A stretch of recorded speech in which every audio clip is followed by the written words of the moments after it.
নম্বর হলো যেভাবে কৃষক বন্ধুরা আন্দোলন করেছে ওভাবে আন্দোলন করতে হবে। এই আন্দোলন হিন্দুদের বিরুদ্ধে নয়, এই আন্দোলন আদিবাসী, দলিত, শিখ, পাঞ্জাবি, এসসি এসটিদের বিরুদ্ধে নয়। এই আন্দোলন হলো সংবিধান বিরোধী কালা কানুনের বিরুদ্ধে। ঠিক না বেটি? তাহলে আন্দোলন করতে গিয়ে অন্য কোন ধর্মের মানুষের ক্ষতি না হয়, তার সঙ্গে খারাপ ব্যবহার না হয়, তার ধর্মীয় পতাকা যেন খোলা না হয়, এটা আমাদেরকে মাথায় রাখা দরকার আছে না নাই? তাই কৃষক বন্ধুদের মতো আন্দোলন করতে হবে। কৃষক বন্ধুরা মাসকে মাস, বছরকে বছর আন্দোলন করেছিল, তাহলে আন্দোলন হবে না? হবে না? জোরে বলো। দুদিন চিল্লে টিল্লে হাঁপিয়ে গেলে হবে না, 10 বছর ধরে আন্দোলন করছি। করবেন আন্দোলন আগামী দিন? কারা কারা আমার সাথে আন্দোলন করতে চান একটু হাত তুলে দেখায়। আলহামদুলিল্লাহ। এই আন্দোলন করার আগে আপনাদের সবাইকে একটা আওয়াজ তুলতে হবে, তুলবেন না? কি আওয়াজ? যেভাবে পাঞ্জাব সরকার কৃষক বন্ধুদের সাথ দিয়েছিল, রাজ্য সরকার তোমাদেরকে আমাদের সাথ দিতে হবে। কি আন্দোলন দরকার আছে না? কৃষকদের বিপক্ষে পাঞ্জাব সরকার কি করেছিল? থাকা, খাওয়া, তেল, গাড়ি ভাড়া সব দিয়েছিল পাঞ্জাব সরকার আন্দোলন কর। এবং কেউ মারা গেলে 2 লাখ, 3 লাখ, 5 লাখ করে টাকা রাজ্য সরকারেরও দেওয়া দরকার আছে না? যেসব দেশে অন্য সেকুলার সরকার আছে, বাম আছে, কংগ্রেস আছে, বাম বন্ধুদের, কংগ্রেস বন্ধুদের বলুন, তোমরা যদি এতই দরদি হও, তোমাদের সব রাজ্যের যারা ক্ষমতায় আছে তাদেরকেও বলো সাথ দিতে। এই আমার বলা ভুল হচ্ছে নাকি? এবং পাশাপাশি রাজ্য সরকারকে সুপ্রিম কোর্টে কেস করতে হবে। আন্দোলনের দরকার আছে না? করবে? বলবে কেউ? এ কথা কেউ বলে না? নারে তাকবীর, নারে তাকবীর, লব্বাইক লব্বাইক লব্বাইক, নারে তাকবীর।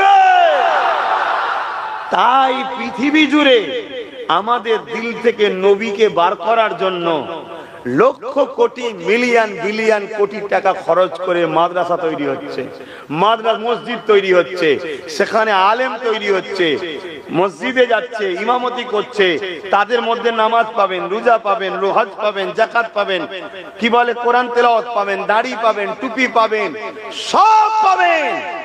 শুধু মোহাম্মদ রসুল থেকে ভালোবাসা, আদব, প্রেমের শিক্ষা পাবেন না। শুনছেন তো নাকি? আমার অজে কি আপনাদের অসুবিধা হচ্ছে না? মাথার মধ্যে ঢুকছে যে এ কথা কি এখন বলার সময়? এখন তো মিলে জুলে চলা দরকার। হ্যাঁ, মিলে জুলে চলা দরকার। কি গো হাফেজ সাহেব, বলবেন তো এ কথা কি এখন বলা দরকার? এটা মাথায় ঢুকছে তো নাকি? কিন্তু আমি বলবো, এখন মিলার কথা মনে পড়েছে, এই সমস্যাটা পড়লি কেন একবার ভাববিনি? 10 বছর ধরে তো আমি বুঝাচ্ছি তোদের অকাপ যাচ্ছে, অকাপ যাচ্ছে, অকাপ যাচ্ছে, অকাপ যাচ্ছে, বলিছি না বলিনি? মসজিদে গেলে মারবে, কবরস্থানে যেতে পারবি না, মা বোনেদেরকে লাশ পুরাতে হবে, 10 বছর ধরে তো বুঝাচ্ছি। তাহলে এখন হঠাৎ করে মনে পড়লো যে এক হতে হবে? ঠিক আছে, এক হবো তো। কে বলছে আমি কি একের বিরুদ্ধে নাকি? আল্লাহ কোরআনে বলছে তোমরা একত্রিত হয়ে থাকো, আমার রশিকে মজবুত করে ধরো। তা আল্লাহর রশিটা কি? কোন বাজারে কিনতে পাওয়া যায়? লিয়ে আসো, ধরবো। বলো আল্লাহর রশিটা কি? আল্লাহর রশিটা কি বলতে হবে তো? আল্লাহর রশিটা হলো মুহাম্মদ সাল্লাল্লাহু আলাইহি সাল্লামের সুন্নাত, তরিকা, তার কদম, নকশা কদম। জোরে বলুন সুবহানাল্লাহ। যদি কেউ বলে কোরআন, আমি বলবো ঠিকই বলেছে। কোরআনটা কি? আল্লাহর কথা। আল্লাহর কথাটা কি? কোরআনের বাস্তবটা হলো মুহাম্মদ সাল্লাল্লাহু আলাইহি সাল্লাম। জোরে বলুন সুবহানাল্লাহ। হ্যাঁ, আসো। তুমি আমি কার থেকে ফতোয়া জানতে যাচ্ছি? আম্মা জান আয়েশা সিদ্দিকাকে সাহাবা হুজুররা জিজ্ঞেস করছেন, আম্মা জান আমাদের রাসূল কেমন ছিলেন? মন দিয়ে শুনবেন। ভুল যদি কারো হয় শুধরে নেন, তওবা করেন। আল্লাহ বড় দয়ালু, যিনি নমরুদকে একটা খোঁড়া মশা দিয়ে মেরেছে, যে পৃথিবীর রাজা ছিল, যিনি ফেরাউনকে নীল নদে চুবিয়ে চুবিয়ে মেরেছে, যিনি আব্রাহা বাদশাকে আবাবিল পাখির মারফতে পাথর দিয়ে, ছোট ছোট পাথর কোনা দিয়ে মেরেছে, সেই আল্লাহ আজও আছেন। যিনি যিনি চিঙ্গিস খানের ঘোড়াকে পাগল করে দিয়েছিল, পাগল নয় মানে আল্লাহর হুকুমে এমন লাফাতে শুরু করলো, আপনারা জানেন কি জানি না, ওই চিঙ্গিস খান নিজের ঘোড়া থেকে পড়েই ওইভাবে দোদকে দোদকে মরেছিল। আমার আল্লাহ তো তিনি যিনি যত বড় বড় শয়তান এসেছে সব শয়তান ঠান্ডা করে দিয়েছে। আজও সে আল্লাহ আছে না নাই? শক্তি কি কমে গেছে? অতএব মনে রাখবেন, আমরা যদি আল্লাহর হতে পারি তবে আল্লাহ সাহায্য করবে। কথা ঠিক না বেটি? আল্লাহ কোরআনে বলছে, যারা আমার দাবি করো ওরা যদি সত্যবাদী হয়, কুল ইন কুনতুম তুহিব্বুনাল্লাহ, বড় কাফলাম কুল মানা, হযরত নবীকে বলছেন আপ ফরমাইয়ে ইন কুনতুম তুহিব্বুনাল্লাহ, যারা বলে আল্লাহকে ভালোবাসি, এরা যদি সত্যবাদী হয়, ফাত্তাবিউনি, আগে যেন আপনাকে ইত্তেবা করে। কাকে? মুহাম্মদ সাল্লাল্লাহু আলাইহি সাল্লাম আপনাকে ইত্তেবা করে। কিন্তু ইত্তেবা কাউকে করতে গেলে ভালোবাসার প্রয়োজন আছে না নাই? এই লোকগুলো এই গরমে এসে বসে আছে, অন্য মলি সাহেব তুললে থাকবে? নিশ্চয় একটু বেশি ভালোবাসে, তাই তো? তাহলে ইত্তেবা করতে গেলে, ফলো করতে গেলে ভালোবাসা দরকার। তো ফাত্তাবিউনি কি अंदर प्यार छुपा हुआ है, लिहाजा माना ये हुआ जो लोग कहते हैं मैं रब ताला को मोहब्बत करते हैं, अगर वो लोग सच है तो फत्तबिउनी, पहले नबी को मोहब्बत के साथ मानना होगा। बोलिए सुभान अल्लाह। তাহলে আল্লাহকে যারা ভালোবাসে, তারা যদি ভালোবাসে সত্যি, তাহলে বলতে হবে আগে নবীকে ভালোবেসে মানতে হবে। এটা কার হুকুম? জোরে বলুন, কার হুকুম? এটা কোরআন, তাই তো নাকি? হ্যাঁ। আর এবারে আল্লাহ বলছে, যদি আপনাকে কেউ ভালোবেসে মেনে নেয়, ও ইয়াগফিরু লাকুম, যদি আপনাকে কেউ ভালোবেসে মেনে নেয়, ইউহিব্বুকুমুল্লাহ, হাবিব জানিয়ে দিন আমি আল্লাহ তাদেরকে ভালোবাসবো। জোরে বলুন সুবহানাল্লাহ। আল্লাহ যাদেরকে ভালোবাসবে তারা কামানের সামনে জান্নাত দেখতে পাবে, তারা নুকোবে না। আল্লাহ যাদেরকে ভালোবাসবে তারা AK-47 এর সামনে জান্নাতের খুশবু পাবে, তারা কখনো ঘাবড়াবে না। আল্লাহকে যারা ভালোবাসবে তারা ওই ছোট একটা কথা বলে দিয়ে, এখানে চিঙ্গিস খানের কথাটাই বলে দিয়ে, একটু বলে দিই, নোট করে নেন। চিঙ্গিস খান অনেক বড় জালিম এক রাজা ছিল, পুরো বাগদাদকে উজাড় করে দিয়েছিল। কথা বুঝে আসছে? পুরো বাগদাদের মাদ্রাসা, মসজিদ, লাইব্রেরি আগুন ধরিয়ে ভেঙে চুরমার করে দিয়েছিল। যেমন আমার দেশে আজকাল একদল জালিমরা করছে, ওই রকম করেছিল।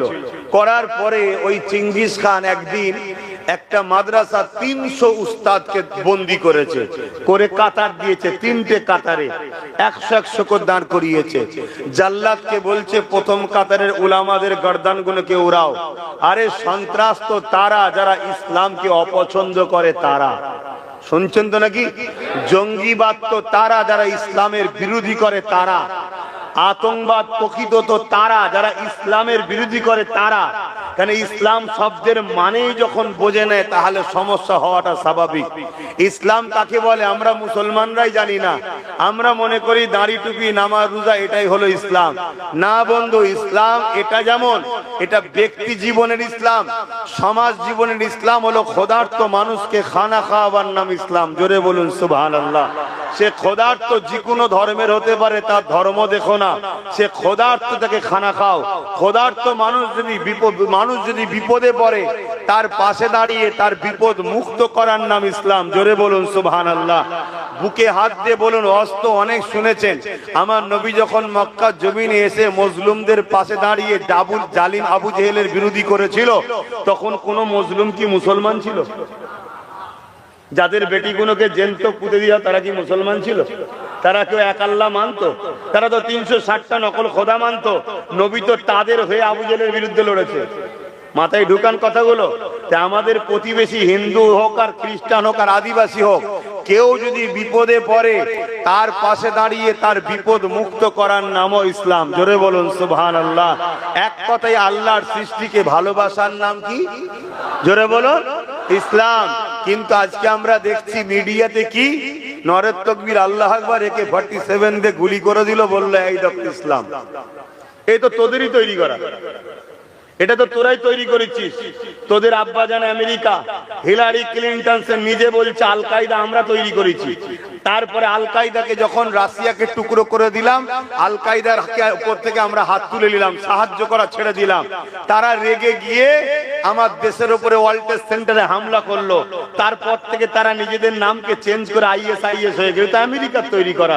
আমেরিকা তো জালিমদের আব্বাজান হয়, আমাদের কি হয় নাকি? কথা বলছে না তো? ডোনাল্ড ট্রাম্পের কি বলে ফটো নিয়ে ধূপ ধুনুক দিয়ে ফুল টুল মালা তো আমার দেশে একদল লোক করেছিল, জানেন তো নাকি? তারপরে দ্বিতীয়বার ডোনাল্ড ট্রাম্প যখন ক্ষমতায় এলো, আমার ভারতীয় গুণকে পাকিস্তান থেকে হাতে পায়ে দড়ি, এই ভারত কি বলে আমেরিকা থেকে হাতে পায়ে দড়ি বেঁধে আমার দেশে অপমান করে পাঠাচ্ছে। তোমাদের আব্বাজান করেছে, আমরা কি করব? কষ্ট হচ্ছে, নিতে পারছে না। তো ভাইয়েরা আমার, চলে আসুন, ইসলামকে জানুন। ইসলামকে তো আমরা মুসলমানই জানি না, এজন্যই তো সমস্যা। আমরা গলা লম্বা করে বলি আমি মুসলমান, আমি ইসলামের অনুসারী, নিজের ভাইয়ের বিরুদ্ধে আমরা ষড়যন্ত্র করি। আমরা ভাইয়ের মাল ঝেড়ে খাই, ভাইয়ের জমি দখল করি, ভাইয়ের নামে কেস দিই, বাপের নামে কেস দিই, মায়ের নামে কেস দিই, এই প্রতিবেশীর উপরে জুলুম করি। আমরা নিজেরাই যদি ইসলামের উপরে না থাকি, তাহলে আল্লাহর কাছে বলছি আমরা মুসলমান, ইসলামের অনুসারী, আর কাজ করছি ইসলাম বিরোধী। আল্লাহ তো সূরা বাকারার মধ্যে কোরআনে বলেছে, তোরা যখন আমার ও আমার হাবিবকে ছেড়ে দিয়ে যাদের তাবেদারি করবি, যাদের অনুসরণ করবি, আমি আল্লাহ তাদেরকে শক্তিশালী করে তোদের মাথায় বসাবো, তাদের হাতে আমি আল্লাহ তোদেরকে মিটাবো। কথা মাথায় ঢুকছে না? ঢুকে না? ইসলামের ছেলে মেলায় যায়, ইসলামের ছেলে ফাংশনে যায়, ইসলাম ছেলে অন্য জাতির ধর্মীয় অনুষ্ঠানে যায়, ইসলামের ছেলেরা তাদের উৎসবে যায়, তাদেরকে ফলো করে, তাদের সঙ্গে হই হই করে, তাদের সঙ্গে সব কালচার তাদের মতো হয়ে গেছে, সব আদর্শ তাদের মতো হয়ে গেছে, তাদের মতো হিংসুক হয়েছে, তাদের মতো খুনি হয়েছে, তাদের মতো চরিত্রহীন হয়েছে, তাদের মতো গুন্ডা হয়েছে, তাদের মতো বদমাইশ হয়েছে। একটা কেউ মোহাম্মদ রসুলের আদর্শ অনুযায়ী আছে? তাহলে আল্লাহ বলছে যাদের মতো হবি তাদের হাতে আমি আল্লাহ তোদেরকে মিটাবো। তাহলে আমরা আমাদের পাওনা পাচ্ছি না, পাইনি? তাহলে রইলো এবারে ইসলাম। ইসলামকে নিয়ে চিন্তা তোমারও করে লাভ নেই, আমারও করে লাভ নেই। আমি তুমি যদি ইসলামের জন্য দরদ দেখাই, হতে পারে আল্লাহ গুনাহ মাফ করে আমাদেরকে সাহায্য করতে পারে। জোরে বলুন সুবহানাল্লাহ। আল্লাহ দিনের জন্য আল্লাহই যথেষ্ট, আল্লাহ দিনের জন্য আল্লাহই যথেষ্ট। চিঙ্গিস খানের কথাটা বলেলি, তারপরে আল্লাহর দিনের জন্য আল্লাহ যথেষ্ট, এখান থেকে শুরু করবো। আবার মনে রাখবেন, চিঙ্গিস খান একটার পর একটা আলেম যে ঘরে কতল করার হুকুম দিল, তো প্রথম কাতারে 100 জন দাঁড়িয়ে আছে, তার মধ্যে একটা বয়স্ক প্রবীণ আলেম ছিল। যখন কতল করছে, সেই উলামাটা প্রথম কাতার থেকে দ্বিতীয় কাতারে চলে গেছে। চিঙ্গিস খান দেখেছে, ঘোড়ার পিঠে বসে আছে, কিছু বলেনি। দ্বিতীয় কাতারে আবার উলামাদেরকে কতল করার হুকুম দিল। ওই সেই মুরব্বী বুজুর্গ উলামাটা, তিনি আবার দ্বিতীয় কাতার থেকে তৃতীয় কাতারে চলে গেছে। চিঙ্গিস খান তখন তৃতীয় কাতারে আগিয়েছে, ওই বুজুর্গ উলামাকে বলছে, এবারে তুমি যাবে কোথায়? প্রথম কাতার থেকে নাই দ্বিতীয় কাতার, দ্বিতীয় কাতার থেকে তৃতীয় কাতার, চতুর্থ কাতার তো নাই, কতল তো তোমায় হতেই হবে, যাবে কোথায়? আল্লাহ পাকের আলেম বান্দা বুজুর্গ উলামা আসমানের দিকে মুখ তুলে বলেছিলেন, আল্লাহ আছে। জোরে বলুন সুবহানাল্লাহ। কি বলেছেন? আল্লাহ আছে। এই ঈমান আমাদের আছে? আমরা তো এখনো ভাবছি ওর হাতে বাঁচতে গেলে এর কোলে উঠা দরকার। আমাদের মধ্যে এখন এই খসলত গেছে? এখনো আমাদের মধ্যে সেই চিন্তা আছে, এখনো উলামারা দালালি করছে অনেকে। এ আছে না? না, আমার কথা বাবা স্পষ্ট, জেনে শুনে দাওয়াত করেছিস, সহ্য করতে হবে। আজকের দিনটা এসে যখন গেছি, একটু কান নাক মুজে শুনেলে, কথা বুঝে আসছে না? না, কাল থেকে আনবি না, আর বলবো না, শুনতে পাবি না। তাহলে আমাদের উদ্দেশ্য কি হওয়া দরকার? আল্লাহ আছে, আল্লাহ আমাদের যথেষ্ট। হাসবুনাল্লাহু ওয়া নি'মাল ওয়াকিল, নি'মাল মাওলা ওয়া নি'মান নাসীর। যারা আল্লাহর উপরে শুধু ভরসা করে, তাদের জন্য সাহায্যকারী হিসাবে আল্লাহ যথেষ্ট। জোরে বলুন সুবহানাল্লাহ। তুমি চিল্লে কোথায় তোমার রবকে? তুমি চিল্লে কোথায় তোমার আল্লাহকে? হ্যাঁ, তুমি চিল্লে কোথায়? যে মায়ানমার কত মুসলমানের উপর জুলুম করেছিল, সেই মায়ানমারকে গত কয়েকদিন আগে মাত্র 7 পয়েন্ট একটু লড়িয়ে দিয়েছে। কত পয়েন্ট? 7 পয়েন্ট দিয়ে লড়িয়ে দিয়েছে। শাস্তি মনে রেখে দেবে। আজকে তোমাকে আরেকটা কথা বলে যায়, জালিমের সাথে আল্লাহ নাই, জালিমের সাথে আল্লাহ নাই। ওই জালিম যদি কোনো মুসলিম দাবিদার হয়, তার সাথেও আল্লাহ নাই। আল্লাহ সর্বসময় মজলুমের সাথে থাকে। সে যদি অমুসলিমও হয়, তার ধর্ম কি, সে ঠিক করছে কি ভুল করছে, সে কৈফিয়ত আল্লাহ নেবে। কিন্তু কারোর উপরে যদি জুলুম হয় ওই মজলুমের সাথে কিন্তু আল্লাহ আছে। কেন? ও আল্লাহরই তো সৃষ্টি। কথা মাথায় ঢুকছে?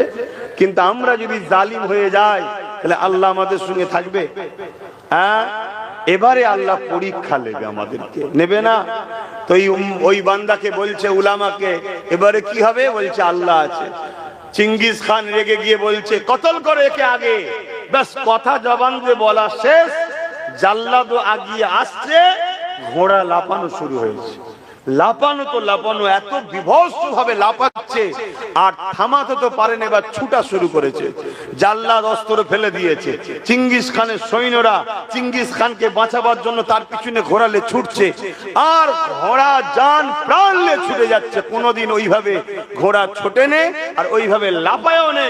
চিঙ্গিস খানের পুষা ঘোড়া বুঝাতে চাইছে, যতই চিঙ্গিস খানের পুষা হোক না কেন, সৃষ্টিকর্তা তো আল্লাহ, ঠিক না?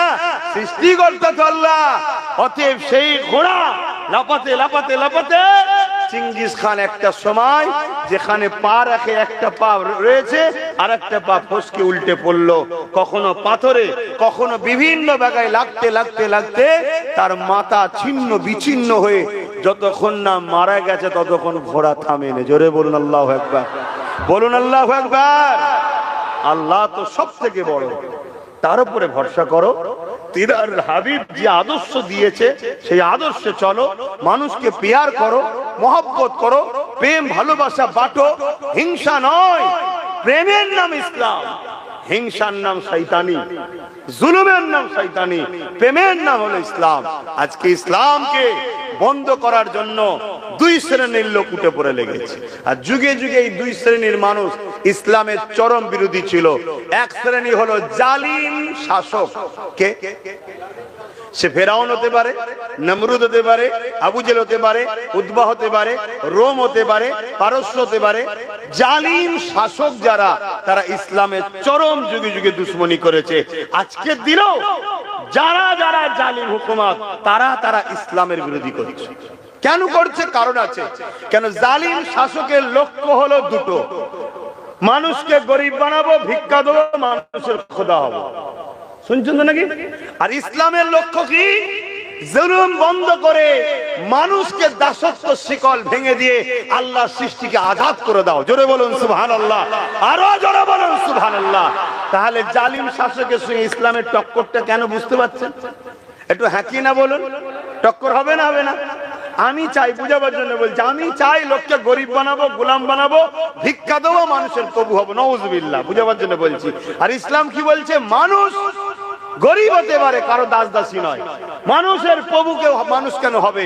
অতএব এদেরকে আজাদ করো, এদেরকে গরিবের হাত থেকে বাঁচাও, এই জুলুমের হাত থেকে বাঁচাও, এদের চোখের পানি মোছো, এদেরকে খানা দাও, পরনের কাপড় দাও, এদেরকে আশ্রয় দাও।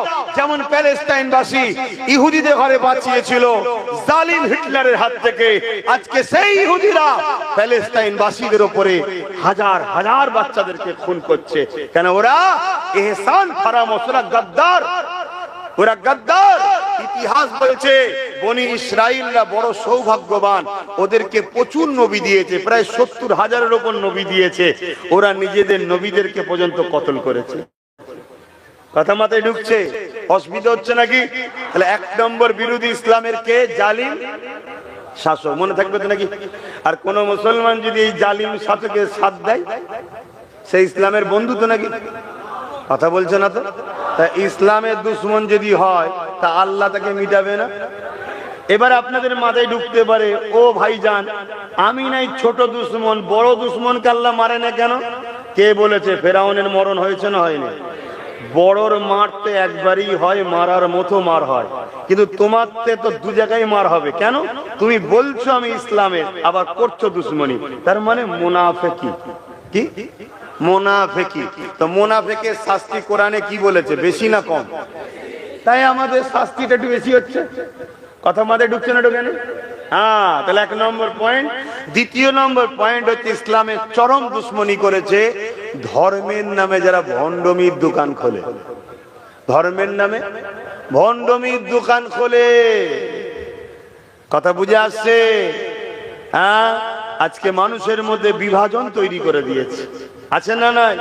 হ্যাঁ, বিভাজন তৈরি করে দিয়েছে। সেই সময়তে ধর্মের নামে যারা ভণ্ডমির দোকান খুলেছিল, আবু জেহেল উতবা সাইবার সময়তে বাচ্চা বাচ্চা ছেলেদের ঘরে মক্কার সামনেতে তারা কতল করত। কেন? তাদের খোদাকে উৎসর্গ করছে। এই যে ধর্মের নামে যে শয়তানি ভণ্ডমি, এই ধরনের মানুষ যারা, তারা ইসলামের চরম দুশ্মনী করেছে। এই দুই শ্রেণীর মানুষ, তাই এরা ইসলামকে মুছতে চেয়েছে। কিন্তু মনে রাখবেন, ইসলামকে যারা মুছতে চেয়েছে তাদের সঙ্গে আল্লাহ দুই ধরনের ব্যবহার করেছে। এক, তাদের মধ্যে থেকে অনেককে আল্লাহ ইসলামের আলো দিয়ে আলোকিত করে ইসলামের গোলাম খাদেম বানিয়েছে। জোরে বলুন সুবহানাল্লাহ। দ্বিতীয়, ফেরাউনের মতো, নমরুদের মতো তাদেরকে আল্লাহ একেবারে ধ্বংস করে দিয়েছে। মনে থাকবে, তা দুই ধরনের ব্যবহার করেছে। এক হলো আল্লাহ পরিবর্তন করে দিয়েছে, করে ইসলামের খাদেম। যেমন আমার দেশে বাবরি মসজিদে প্রথম যে আঘাত করেছিল, জানেন তো নাকি? যে প্রথম আঘাত করেছিল, আল্লাহ তাকে যখন ইসলামের আলো দিল, সে মুসলমান হলো। 100টা মসজিদ তার হাতে আল্লাহ বানিয়ে দিল। জোরে বলুন সুবহানাল্লাহ। আবার দেখুন আরেকজন ইসলামের দুশ্মন, কি রেজবি যেন নাম ছিল, সুপ্রিম কোর্টে কেস করেছিল, জানেন না? কোরআনের 26টা আয়াত নিয়ে। ওই যে ও বদমাইশ কোরআনের বিরুদ্ধে গেল, কথা বুঝলেন? আল্লাহ ওকে কি করলো? ইসলাম থেকে প্রথম বেরিয়ে অন্য ধর্মে চলে গেল। সেই ধর্মের মানুষরা কিছুদিন লোকে হাইলাইট করলো, ফটো টোটো তুলে, দেখো ইসলাম ছেড়ে দিচ্ছে, ইসলাম ছেড়ে দিচ্ছে। শুনছেন না? যেমন রিসেন্ট একজন বললো আমি ছেড়ে দিচ্ছি, তদন্ত করে দেখা যাচ্ছে এর আগে 25 বার আরো বলেছে ছেড়ে দিচ্ছে। শুনছেন তো নাকি? ও 25 বার ছাড়া হয়ে গেছে একবার। ওর শখ একটু হাইলাইট হবে, কিন্তু ওকে কেউ ভিক্ষা দিচ্ছে না। শুনছেন তো নাকি? ও চিড়ে ভিজছে না, ওর চলে। তো যাই হোক, তো এই যে কথা বললাম যে 26টা কোরআনের আয়াতের কেস করেছিল, লাস্টে এখন তারাও ওকে লাথি মেরে বার করে দিয়েছে। তুই তোর জাতের থেকে জেলিয়েছিলাম, আমাদের কাছে এসছিস ওখান থেকে। দেখুন এখন কুকুরের মতো ফুটপাতে ঘুরছে। শুনছেন তো নাকি? তাহলে দুটো সিস্টেম দেখালাম। এবার আগিয়ে চলুন।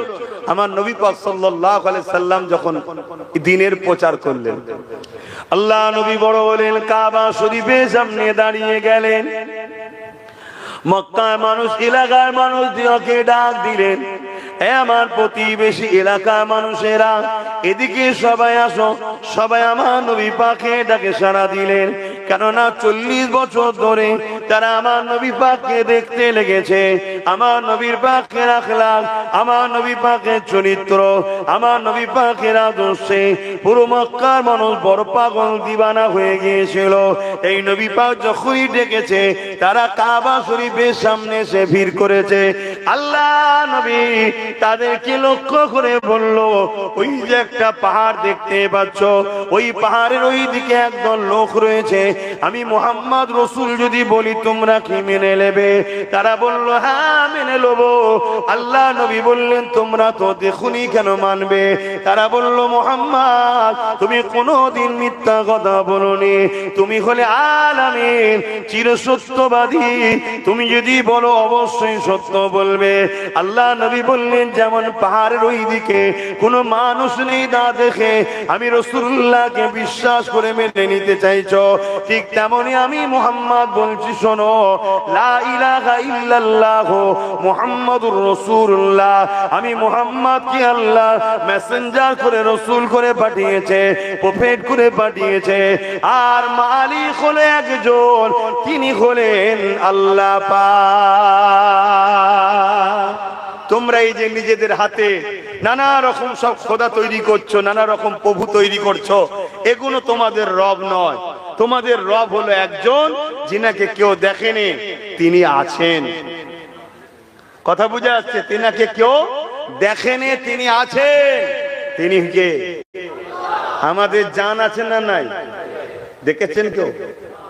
তাহলে জান আছে, দেখা যায় না, কিন্তু আছে, ঠিক না? তা জানটা যিনি বানিয়েছেন তিনি আছেন, তেনাকে কেউ দেখেনি, শুধু হুজুর দেখেছেন, তাও জমিনে নয়, আরশের জগতে। জোরে বলুন সুবহানাল্লাহ। কথা বুঝে আসছে? তিনি আমাকে পাঠিয়েছে তোমাদেরকে সঠিক রাস্তার জন্য। যারাই একটু আগে বলল আপনি চিরসত্যবাদী, তারা বলল না, আপনার কথা মানা যাবে না, কেন আমার বাপ দাদা এসব করেছে, আমরা কেন করব না, ব্যাস মুখ ফিরিয়ে চলে গেল। আল্লাহ নবী পরের দিন আবার দাওয়াত দিচ্ছে, আবু জেহেলের কানে খবর চলে গেছে। আবু জেহেল দেখছে মোহাম্মদ রসুল যা বলছে ঠিকই, কিন্তু মোহাম্মদ রসুলের দিকে যদি চলে যায় লোকগুলো, তাহলে আমি যে এদেরকে আমার গোলাম বানিয়ে রেখেছি, ভণ্ডমি দিয়ে 2 নম্বরই দিয়ে আমি যে আমার গোলাম বানিয়ে রেখেছি, তাহলে আমার থেকে যদি পালিয়ে যায় তাহলে আমার তো ক্ষমতা শেষ, রুখতে হবে। আমার রসুল পাক সাল্লাল্লাহু আলাইহি সাল্লাম যেই দিনের মেসেজ দিতে গেল, আবু জেহেল আগিয়ে এসে আমার নবীর সঙ্গে বিয়াদবি করেছে, গায়ে হাত পর্যন্ত তুলেছে। শুনছো, তুমি আমি সহজ ইসলাম পেয়েছি না, তাই ইসলামের গুরুত্ব নাই। মুসলমান ঘরের ছেলে চাঁদ রাত্রিরে বক্স বাজায়, চাঁদ রাত্রিরে ফাংশন করে, মেলা যায় মুসলমানের ছেলে, তাই এদের উপরে তো আল্লাহ জালিম শাসক বসাবে, ঠিক না? ভুল হচ্ছে নাকি ভাই? যারা আসছেন একটু বাঁদিকে চেপে যাবেন, তোমরা করো না, আমি যদি এটা বলি ওয়াজের লাইন অন্যদিকে চলে যাবে। তাহলে বলো, এটা কি আমাদের অন্যায় না অন্যায় নয়? আমার নবী কি ঈদ উপলক্ষে করে ডান্স দিয়েছিল, নাচ দিয়েছিল, ফাংশন দিয়েছিল, মেলা দিয়েছিল?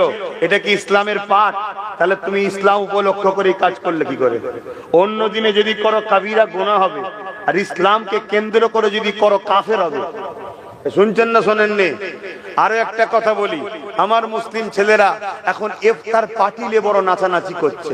বেঈমান নেতা, শয়তান নেতা, চোর নেতা, খুনি নেতা, ধর্মের নামে শয়তানি, তাদের ঘরে নিয়ে সব এখন ইফতার পার্টি দিচ্ছে। এটা কি ইসলামে আছে? কথা বলো আছে? তাহলে তুমি আমার ধর্মকে বাঁচাচ্ছ না মিটাচ্ছ? তাহলে ও একা মিটাচ্ছে না, তুমি আমি মিটাচ্ছি, তাহলে আল্লাহ মিটাবে না মিটাবে না তোমাকে আমাকে? তাহলে আমরা আমাদের দোষে মার খাচ্ছি না খাই না? আমার অদ্ভুত শুনতে নাকি? হ্যাঁ, বা মহব্বতে শুধু প্লেন কথা বলে চলে গেলে হবে না, বোঝো ভালো করে, এখনো সময় আছে, পরিবর্তন হও, তওবা করো, আল্লাহকে সিজদা দাও, চোখের পানি ফেলার, বলো আল্লাহ যা ভুল করেছি ক্ষমা করে দেন, আপনি সাহায্য পাঠান, আপনি সাহায্য পাঠান। আমরা কথা দিচ্ছি আর জুলুম করব না, আর অন্যায় করব না, আর অত্যাচার করব না, আর নফসের উপরে দিনের উপরে ক্ষতি করব না। তুমি কথা দাও, আমার আল্লাহ তোমাকে সাহায্য করবে। এই চুনোপুটিদের মারতে খোদার বেশিক্ষণ সময় লাগে না। কথা মাথায় ঢুকছে না? ঢোকে নেই? কিন্তু তুমি যদি ভালো না হও তা আল্লাহ কাকে সাহায্য করবে? আমি তো দেখছি দাঁড়িয়ে মাথায় টুপি মুসলমান, আদৌ মুসলমান? নামে তালপুকুর ঘটি ডোবে না, এ আছে না না সমাজে? তাহলে আমরা যদি সেই রকম হয়ে যায় যে নামে তালপুকুর পানিই নেই, নামে মুসলমান, আখলাক চরিত্র লেবাসে উঠাতে বসাতে কোন জায়গাতে মোহাম্মদ রসুলের আদর্শ নেই, তাহলে আমরা ধ্বংস হবো না? বলো, কথা বলো।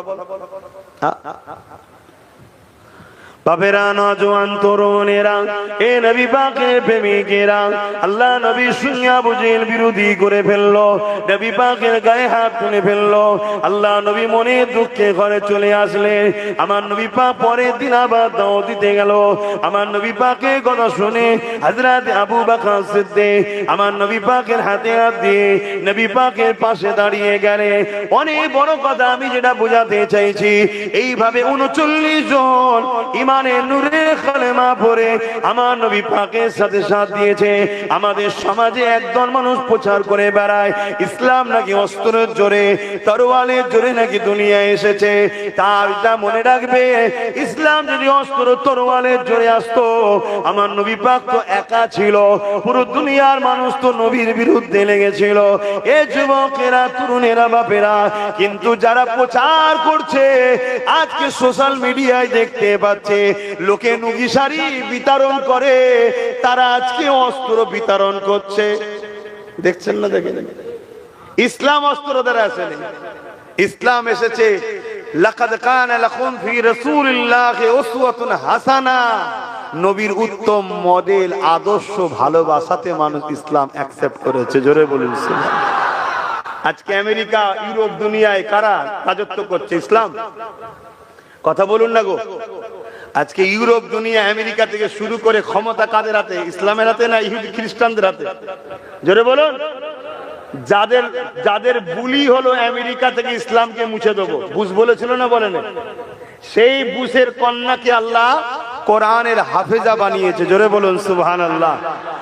অলরেডি ইউরোপ দুনিয়া, যেমন আমরা এশিয়া মহাদেশের মানুষ, আমরা এশিয়া মহাদেশ, ইউরোপ মহাদেশের মানুষ যারা, ইউরোপ দুনিয়ার মানুষ যারা, তাদের মিডিয়া, তাদের কলম, তাদের লোক, তাদেরই সব, তারা রিপোর্টিং করছে কি আগামী 40 থেকে 45-এর মধ্যে ইউরোপ দুনিয়া সংখ্যাগুরু হবে ইসলাম। জোরে বলুন সুবহানাল্লাহ। ওদেরকে কে মারছে, কে ধরছে? সব তো তোমাদের হাতে, ঠিক না? যেমন আমার দেশের কথা বলি, শুধু একটাই কথা বাজারে চলছে, চলছে না? চলছে না?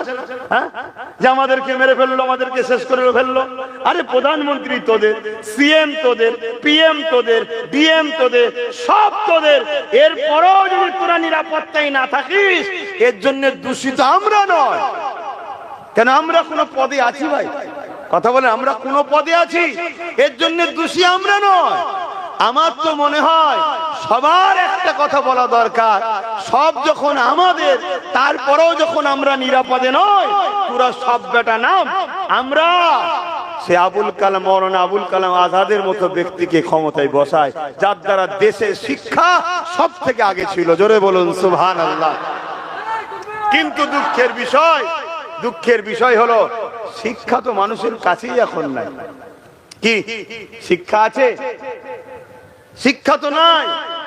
তাই আজকে আমাদের সমাজ ধ্বংসের দিকে যাচ্ছে। তো যাক, আমি যে কথা বলছিলাম, আমার নবী পাক সাল্লাল্লাহু আলাইহি ওয়াসাল্লাম তিনি দিনের কথা বলছে, একটা দুটো করে মানুষ, 39 জন আমার নবীর পাশে দাঁড়িয়েছে। আবু জেহেল দেখছে মুহাম্মদ রাসূলকে তো রুখতে পারা যাচ্ছে না, কি করা যায়? লাস্টে তার মন্ত্রী সভার মিটিং ডেকেছে। মন্ত্রী সভা, নেতা কেতা যা বসেছে, বসে আলোচনা করছে কি করা যায়। তখন আলোচনায় আবু জেহেল বা বিভিন্ন জন ফয়সালা দিচ্ছে, এক কাজ করো, মুহাম্মদ রাসূলকে কতল করে দাও। নাউজুবিল্লাহ বলেন। না থাকবে মুহাম্মদ সাল্লাল্লাহু আলাইহি ওয়াসাল্লাম, আর না দিনের কথা কাউকে শোনাতে পারবে। শুনছেন তো নাকি? কতল করে দাও। সবাই বললো ঠিক ঠিক ঠিক, কিন্তু আওয়াজ বেড়ে যাচ্ছে দেখি। কত জায়গায় মুখে হাত দেবো, এত প্রত্যেকটা জলসায় যে বলি তোরা জলসা গুলোকে নষ্ট করি, এই যে জিনিসগুলো, এটা কি খোদার মার হবে না আমাদের উপরে? দেখেন মোবাইল, কত জায়গায় বলবো। এমনিতে এসেছি 8 ঘন্টা লেটে, তো তোদের মোবাইল সামলাবো না, মানা করবো না, অজ করবো, ঠিক না? আবু জেহেল বলল ঠিকই, কিন্তু কে মারতে যাবে, সাহসটা কে নেবে? ওই সময় ওই মজলিসে একজন বসেছিল, নাম তেনার উমার। তখন শুধু নাম ছিল উমার, খাত্তাবের বেটা উমার। কিন্তু আমি তার ওইভাবে লিখতে পারবো না, কেন তিনি তখন শুধু উমার আর নাই, তিনি পৃথিবীর বুকে সমস্ত নবীদের পর, পৃথিবীর বুকে হযরত আবু বকরের পর তিনি দ্বিতীয় খলিফা। জোরে বলুন সুবহানাল্লাহ। আহা, কি সম্মানিত হয়ে গেল। ইসলামকে মুছে দিবে, রাসূলকে কতল করবে, নাউজুবিল্লাহ। তিনি বললেন আমি পারবো, কি দেবে? আবু জেহেল বলল অনেক ঘোড়া দেবো, উট দেবো, সোনা দেবো, এটা দেবো, সেটা দেবো। আবু জেহেল বলল, হযরত ওমর বললেন ঠিক আছে, তবে যেটা দেবে বলছো যদি না দাও আমি তোমায়ও ছাড়বো না। তবে শোনো, আমি বেরোচ্ছি, তুমি মালপত্র রেডি করো, কালকে সূর্য উঠবে, মুহাম্মদ রাসূল উঠবে না। 39 জন হয়েছে, 40 আর হবে না বলে যাচ্ছে ওমর ফারুক। বাবেরা, অনেক বড় কথা সংক্ষেপ করে বলি, রাস্তায় অনেক কিছু ঘটেছে, বোনের কাছে গেছে, ওদিকে আমি যাচ্ছি না। যাবার সময় বলেছিল 39 থেকে 40 হতে দেব না। আমার আল্লাহ ফারিস্তাদেরকে জানিয়ে দিলে, এ ফারিস্তা উমরকে যেতে দে, আমি আল্লাহ উমরকে 40 বানাবো। আরো জোরে বলুন সুবহান আল্লাহ। তাই যারা ইসলামকে মুছতে চাইছে, আল্লাহ তাদের সঙ্গে 2 ধরনের ব্যবহার করেছে। এক, তাকে ইসলামের মধ্যে ঢুকিয়ে ইসলামের খাদেম বানিয়েছে, আর নচেত তার নাম নিশানাকে আল্লাহ মিটিয়ে দিয়েছে। শুনছেন তো? হযরত ওমর ফারুক রওনা দিলেন, আল্লাহ নবীর দরবারে পৌঁছে গেল, দরজা আওয়াজ দিলেন, কোটা দিলেন, কে ভেতর থেকে সাহাবারা জিজ্ঞাসা করলো, বাইরে থেকে আওয়াজ এসে গেল, আমি খাত্তাবের বেটা উমর। সাহাবা হুজুর একে অপরের মুখে দিয়ে তাকাচ্ছে। কেন হযরত ওমর ফারুক হুজুরের এত ক্ষমতা ছিল, পুরো মক্কার মানুষ যদি একদিকে দাঁড়িয়ে যায়, ওমর ফারুক হুজুরের মোকাবেলায় কেউ দাঁড়াবার ক্ষমতা রাখেনি। তাই সাহাবা হুজুররা বলতে লেগেছে, আর আমাদেরকে জমিনে বেঁচে থাকা হবে না, আমাদেরকে মেরে ফেলবে, শেষ করে দেওয়া হবে। এ যুবকেরা, তরুণীরা, বাপেরা, আল্লাহ নবী মুচকে এসে বললেন, দরজা খুলে দাও। কারণ নবী পাকের সঙ্গে আল্লাহর কি কানেকশন হচ্ছে এটা অন্য কেউ তো জানে না। কারণ নবী পাক দোয়া করেছিলেন, আল্লাহ হয় আবু জেহেল নাই উমর, দুজনের মধ্যে একজনকে হিদায়াত করে দিন আল্লাহ। আমার নবী পাকের দোয়া কবুল হয়ে গেল। এই যুবকেরা দরজা খুলে দেয়া হলো। নবী পাকের চাচা যান হযরতে হামজা রাদিয়াল্লাহু তাআলা তখন কলমা পড়ে নিয়েছিল। তিনি উমরের সামনে দাঁড়িয়ে গেলেন। তিনিও মক্কার একটা নাম করা পালোয়ান ছিল। আল্লাহ তিনাকে বিশাল শান শওকত ওয়ালা বানিয়েছিলেন। তিনি উমরের বুকে হাত দিয়ে দাঁড় করিয়ে দিয়ে বলছে, উমর আমিও কোন কম নয়। উমর তুমি যদি বিয়াদবি করো আমি কিন্তু তোমাকেও ছাড়বো না। মনে রেখে দিও, আমিও হামজা, আমিও কুরাইশ নেতা ছিলাম, কিন্তু এখন মুহাম্মদ রাসূলকে নবী বলে মেনে নিয়েছে। উমর কি খবর বলো? আল্লাহ নবী চাচা জানকে বললেন, চাচা জান রাস্তা আগলাবেন না, উমরকে আসতে দেন। নবী পাকের কদমের কাছে আসলো। আল্লাহ নবী উমরের জামার খোঁটাটা ধরলো, হালকা করে টান দিল। হযরত উমর হুজুর আমার বসে বললেন, এমন ভাবে যেভাবে নামাজে আমরা বসি, তাসাউদে যেভাবে বসি, ওইভাবে নবী পাকের হাঁটুর কাছে হাঁটু দিয়ে এত কাছাকাছি কেউ কখনো বসেনি। ওইভাবে উমর বসে গেল, হাতে কিন্তু অস্ত্র খোলা রয়েছে। আল্লাহ নবী শুধু বলল, উমর এখনো কি সময় হয়নি আল্লাহর দিকে ফিরে আসা? সঙ্গে সঙ্গে চোখ দিয়ে পানি বেরোতে লাগলো। নবী পাকের কদমে লুটিয়ে বলল, ইয়া রাসূলুল্লাহ, হাবিবাল্লাহ, আমাকে ক্ষমা করে দিন। আমি অর্থের লোভে, ধন দৌলতের লোভে এই অস্ত্র নিয়ে বেরিয়েছিলাম আপনাকে শহীদ করব বলে, কিন্তু আজকে উমর আপনার কদমে নিজেকে কুরবান করে দিতে চায়। হুজুর আমাকে আপনার বডিগার্ড হিসাবে কবুল করে না। আরো জোরে বলুন সুবহান।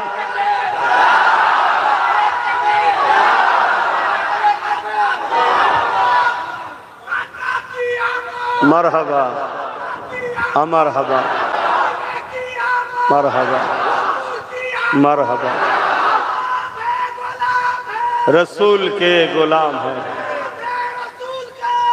मौत भी कबूल है। अल्लाह अकबर। আসুন আমরা রাস্তাকে পরিবর্তন করি। আমাদের চলার স্টাইল ভুল হচ্ছে।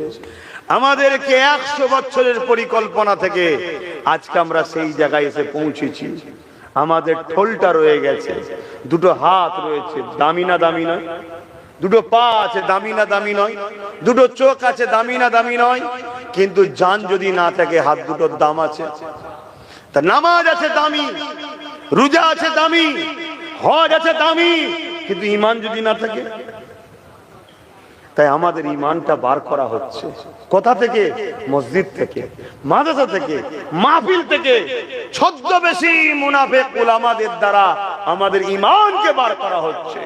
তাই মনে রাখবেন, যেমন সোনা চিনতে গেলে কোষ্টি পাথর দরকার, মুমিন না মুনাফিক চিনতে গেলে দাড়ি টুপি নামাজ রোজা আলেম দেখলে ধরা যায় না, মুহাম্মদ রাসূল আছে কিনা দেখতে হয়। জোরে বলুন সুবহানাল্লাহ। আসুন আমরা অঙ্গীকারবদ্ধ হই, প্রত্যেকটা খানকাতে, প্রত্যেকটা মজলিসে, প্রত্যেকটা জলসাতে, প্রত্যেকটা মসজিদের জুম্মার খুতবাতে 100টা যদি বয়ান হয়, 70টা বয়ানে উম্মতকে নবী চিনাবার অঙ্গীকার নিই।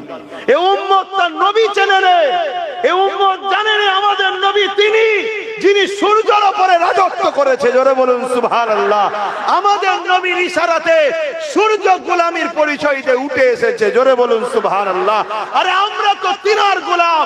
আমাদের নেতার এক আঙুলের ইশারা চাঁদ নিজেকে দুটুকরো করেছে। আমাদের নবীর রাজত্ব চাঁদের এরপরেও চলেছে। জোরে বলুন সুবহানাল্লাহ। উম্মতে মুহাম্মাদি নিজেকে চলো, যার নেতা, যাদের নেতা, যার নেতা সূর্যের নেতা, সেই উম্মত আজকে মদখোর, মাতালখোর, বেনামাজি, গাদ্দার, কাফের, বেঈমান, মুনাফিকদের পাচনে যদি বেড়ায়, এই উম্মতকে কাটবে, এটা স্বাভাবিক। এই উম্মত শেষ হবে, এটা স্বাভাবিক। কথা মাথায় ঢুকছে না? ঢোকে না? আজকে বড় ভুল হয়েছে আমাদের, আমরা নিজেরা এর খেসারত ভোগ করছি। তাই এখনো সময় আছে। আমার কাছে বাপ একটাই কথা, ফিরে আসো হুজুরের কদরে, ফিরে আসো আমার রাসূলুল্লাহর কদরে, নবীকে মডেল বানাও যে কোনো ক্ষেত্রে। শুনছেন তো নাকি? আবার এই ওয়াজ করার পরে আমাদেরই সমাজের আবার একদল দালাল বক্তা আছে, জালিম সরকারদের অর্থ খাওয়া 2 নম্বর হারামখোর গাদ্দার বক্তা আছে। তারা আবার কি বলবে? এটা তো ইসলামিক কান্ট্রি নয়, এখানে মোহাম্মদ রসুলের কথা কেন চলবে? শুনছেন না? শুনুন, চিন্তা করছেন কত বড় শয়তানে। হ্যাঁ, আবার অনেকে বলবে ইসলামী তো খেলাফত সিস্টেম। এই আমার নবী খেলাফত সিস্টেম যেগুলো মুসলিম আরব যেগুলো সংখ্যাগুরু হয় সেখানে হয়, যেখানে কি বলে সর্বধর্মের বসবাস। মদিনা শরীফে রসুল যখন রাষ্ট্র কায়েম করেছিল, সর্বধর্মের মানুষকে কিভাবে চলতে হয় ওটা নবী শিখিয়েছে না শিখায়নি? কিন্তু আজকে আমাদেরকে কিভাবে মিস ইউজ করছে দেখেছেন? তাহলে কারা মিস ইউজ করছে? আমাদেরই গাদ্দাররা। তাহলে এই ভারতে গণতান্ত্রিক দেশ, সর্বধর্মের মানুষের দেশ, সবার ধর্মের ধর্মীয় নেতার কথা চলছে, সবার ধর্মের ধর্মীয় নেতাদের কথা চলছে, সমস্ত ধরনের যারা কি বলে মানুষ আছে সবার কথা চলছে। আমার রাসূলুল্লাহর কথা চলবে না? যার মতো মানুষ পৃথিবীতে আসেনি আর আসবে না, সৃষ্টিকর্তা নিজে বলছে ইন্নাকা লাআলা খুলুকিন আযীম, সবথেকে উত্তম চরিত্রওয়ালা হলো মুহাম্মদ রাসূল। জোরে বলুন সুবহানাল্লাহ। পৃথিবীর বুকে তিনার মতো মহান রাষ্ট্রনায়ক দ্বিতীয় কেউ নেই, পৃথিবীর বুকে তিনার মতো শ্রেষ্ঠ লিডার দ্বিতীয় কেউ নেই, পৃথিবীর বুকে তিনার মতো উত্তম আদর্শওয়ালা দ্বিতীয় কেউ আসেনি আর আসবে না, তিনার মতো উত্তম চরিত্রওয়ালা মডেল পৃথিবীতে কেউ আসেনি আর আসবে না, তিনার মতো উত্তম বাবা পৃথিবীতে কেউ আসেন আর আসবে না। এটা আমার আব্বাজানের কথা বলছি না, সৃষ্টিকর্তার কথা বলছি। সৃষ্টিকর্তা কালামুল্লাহর মধ্যে বলেছে, আর কালামুল্লাহ যদি সৃষ্টিকর্তার কথা না হতো তাহলে 1000 বছর ধরে, 1500 বছর ধরে এর মধ্যে অনেক ভুল বেরিয়ে যেত। যেমন অনেক জায়গায় অনেক কিতাবে ভুল বেরোচ্ছে, সংযোজন হচ্ছে, সংশোধন হচ্ছে, সময়ের আবহাওয়ার সঙ্গে পাল্লা দিয়ে পাচ্ছে না, তাই আবার নতুন করে সেটাকে সংস্কার করা হচ্ছে, নানা রকম চলছে। আমেরিকাতে একটা কম্পিউটার তৈরি করা হলো, ওই কম্পিউটারে কোন গ্রন্থ সৃষ্টিকর্তার এটা নির্ভেজাল রিসার্চের জন্য, এর জন্য পরীক্ষা করা হলো, যেটাই দেয় রং রেড আলো জ্বলে, কোরআনকে যখন দেয়া হলো গ্রিন আলো জ্বলছে। জোরে বলুন সুবহানাল্লাহ, আরো জোরে বলুন সুবহানাল্লাহ। চলে আসুন, কোরআন কালামুল্লাহ। কোরআন যদি কালামুল্লাহ না হতো তাহলে বলুন বাপজান আমার, ভাইজান আমার, পৃথিবীতে যত কিতাব আছে সব কিতাবকে চলো, সব কিতাবকে চলো বড় আদবের সাথে, ঝগড়া নয় আদবের সাথে, আটলান্টিক মহাসাগর, বঙ্গোপসাগর বা বিভিন্ন জায়গাতে দাফন করে দেয়া হোক, ফেলে দিয়া মানে পানিতে ফেলে কি বলে দিয়ে দেয়া হোক। মনে রাখবে কোরআন ছাড়া দ্বিতীয় পৃথিবীতে কোনো কিতাব আর দ্বিতীয়বার হবে না। জোরে বলুন সুবহানাল্লাহ।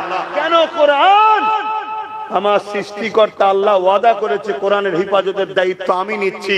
তাই কোরআন কয়েক কোটি হাফেজ আছে যাদের সিনাতে কোরআন আছে। জোরে বলুন সুবহানাল্লাহ। কয়েক কোটি আলেম আছে, হাফেজ কোরআন বলবে আর হাফেজ মওলা কোরআন তেলাওয়াত করবে, আর আলেম যে জবর পেশ নুকতা দিয়ে লিখতে থাকবে। জোরে বলুন সুবহানাল্লাহ। কোরআনের মুজিজা এটা যে কোরআন আমার রাসূলের সবথেকে বড় মুজিজা হলো কোরআন শরীফ। জোরে বলুন সুবহানাল্লাহ। শুনছেন তো নাকি? তাহলে সেই কোরআন বলছে মুহাম্মদ রাসূল সর্বকালে সর্বশ্রেষ্ঠ মহানায়ক।